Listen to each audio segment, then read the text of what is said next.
دنیا کی تاریخ میں کچھ لوگ ایسے گزرے جو خود کو خدا سمجھنے لگے، جن کے لیے تاج، طاقت اور لشکر بھی کم تھا۔ آج ہم بات کر رہے ہیں اس شخص کی جس کا نام سن کر لوگ کانپ اٹھتے تھے، جو کہتا تھا میں زندہ کرتا ہوں، میں مار دیتا ہوں۔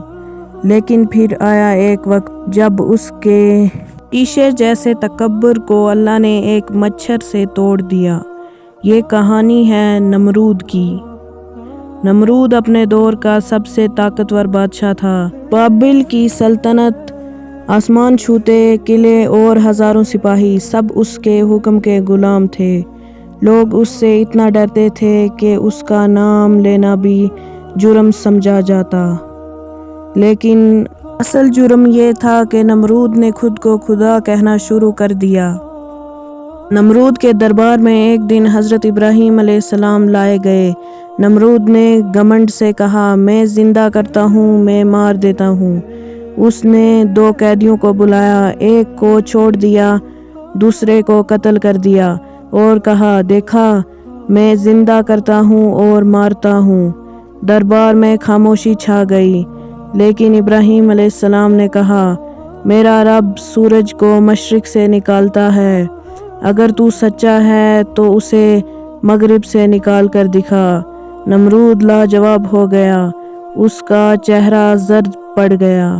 نمرود کا گھمنڈ زخمی ہو چکا تھا۔ اس نے حکم دیا اس ابراہیم کو آگ میں جلا دو۔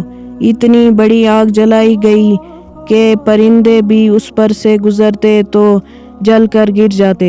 حضرت ابراہیم علیہ السلام کو آگ میں پھینک دیا گیا، لیکن پھر ایک معجزہ ہوا۔ اللہ نے فرمایا اے آگ ابراہیم پر ٹھنڈی اور سلامتی والی بن جا، اور جو آگ موت بننے والی تھی وہ باغ بن گئی۔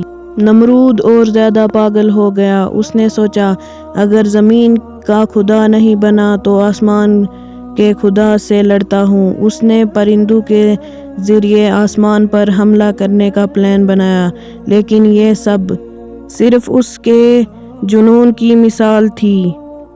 پھر اللہ کا فیصلہ آیا، نہ بجلی، نہ زلزلہ، نہ طوفان، صرف مچھروں کا لشکر آیا اور نمرود کے جسم پر ٹوٹ پڑا۔ ایک مچھر اس کے ناک کے ذریعے دماغ تک پہنچ گیا۔ سالوں تک نمرود درد سے چیختا رہا۔ لوگ اس کے سر پر جوتے مارتے تاکہ درد کم ہو۔ وہی بادشاہ جو خود کو خدا کہتا تھا اب ایک مچھر سے ہار چکا تھا۔ نمرود کی موت نے یہی ثابت کر دیا کہ جو اللہ کے مقابلے میں کھڑا ہوتا ہے وہ مٹی سے زیادہ کچھ نہیں۔ تکبر کا انجام صرف ذلت ہوتا ہے۔ آج نمرود کا تخت نہیں، اس کا نام بھی لعنت کے ساتھ لیا جاتا ہے، اور ابراہیم علیہ السلام ان کا نام آج بھی عزت اور ہدایت کی روشنی ہے۔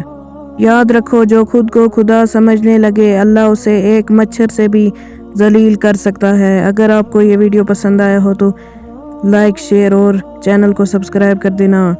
تو ملتے ہیں ایک اور ایسی ہی ویڈیو کے ساتھ، تب تک کے لیے اللہ حافظ۔